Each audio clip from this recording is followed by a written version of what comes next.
So yun guys, nagbabalik then dogs. Yun, subukan natin tong ano, Aprilia 660 na to, ano. Well, technically ito yung ano nila eh, tawag na ito naked, pero looks like a sports bike. Excuse po.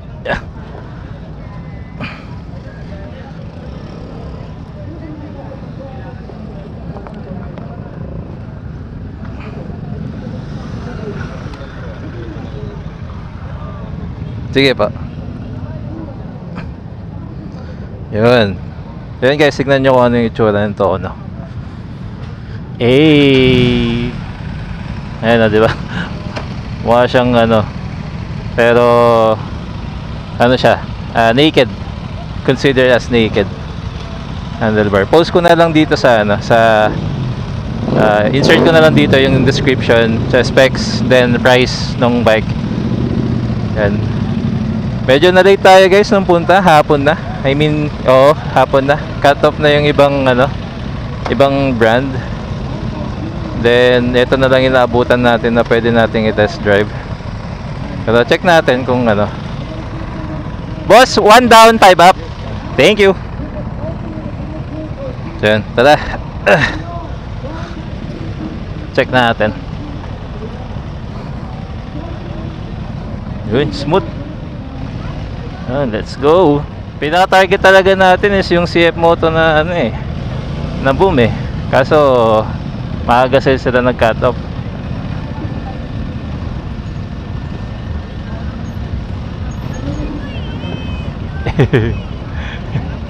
Eh, mga tropa.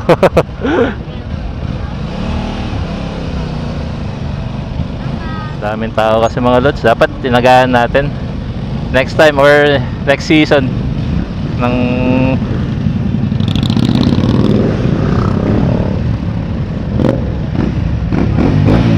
so ayos pinaka napansin ko kagad sa una ito lambot ng ano niya, ng clutch. So hindi siya mabigat para sa akin, ewan ko lang sa iba, parang ano to, naka stock pipe pa ata ang underbelly exhaust. And then what else? Yun, naka TFT display. Medyo luma na ata to kasi parang demo unit nila to. Pero Aprilia no, Stig. May bago sila, alam ko yung ano RSV4 or RS457, which is the competitor ng CF Moto 450S or Cove na 450 din, and then Ninja 500. Yan, RS457. Alam mo nakano din yan, 250 or 270 crankshaft. Yan, 660 yun, RS660. So parang walang ano, yung 450 457 na walang pagkakalayo sa tunog, then speed siguro, or meron siguro pero konti na lang sa 450S or ng CF Moto. So sayang 500 boom sana yung boom, 500S or ng boom. Parang ganda pa naman sana nun. Ito ano siya, naked siya pero may pagka ano, may pagka konting aggressive, not so, pero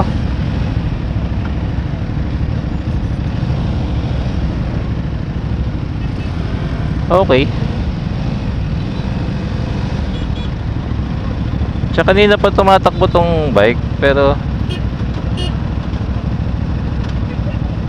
yung init niya lang, hindi ko mahanap yung neutral.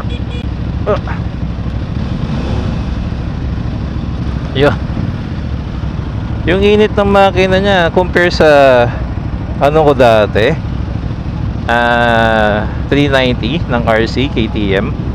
Yun, may init yun eh. Ito kanina pa ito tumatakbo pero saktuhan lang. Buti na pagpa-picture pa tayo kay Sir Zach ng makina. Alam mo siya yung pinaka-founder na ito, syempre from the name itself, makina Moto Changi, no? Si Sir Zach. Yung drone A. Yung riding position mo, hindi siya ganun ka naked.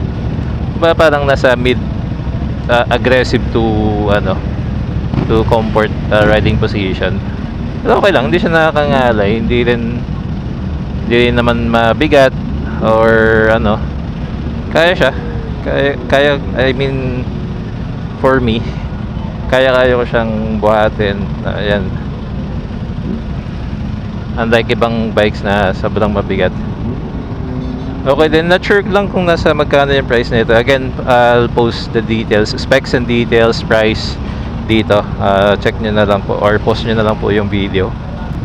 Tsaka yung sana nila, no? Sana ipa-test drive din nila yung 675 SR nila. Okay din yun.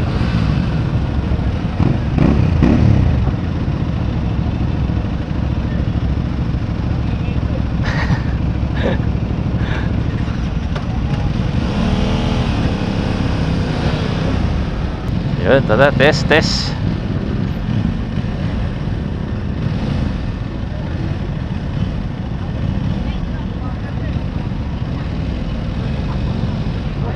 Hello po.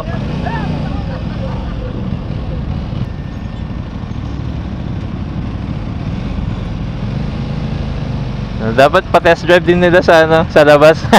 Charot. Mamaya di na bumalik. So, okay na yung ganito, at least kahit paano nabibigyan tayo na tayong mga nangangarap na magkaroon ng big bike na kahit paano ma-test drive muna natin, di ba, bago natin mapag-ipunan or bago natin bilhin. Yun lang, parang so far na sa saglit na pagkagamit ko na ito, di ko alam kung sa akin lang o itong motor lang na to. Malambot yung clutch pero ang layo.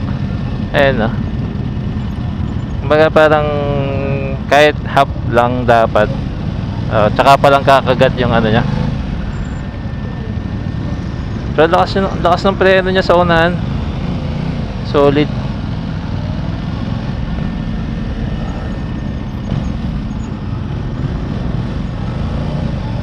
Ayan, half lang yung yung grip ko sa clutch. Hindi mo kailangang isagad.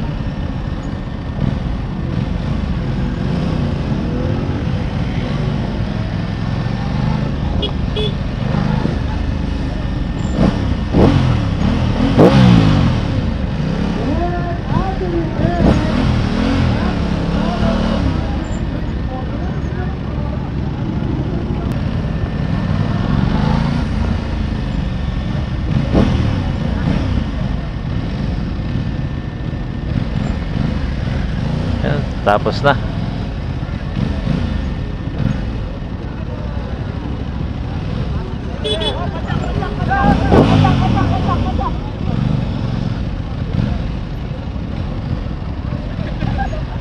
Hey.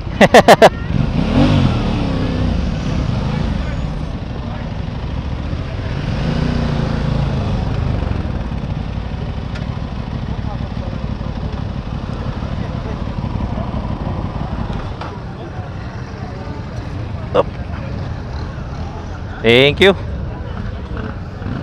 So yan again, Tuono 660 ng Aprilia. Hey. Thank you kina Chief, kina Sir. Sir, wala na po, no? Okay na po, cut off. Ay, sige po. Thank you po, thank you.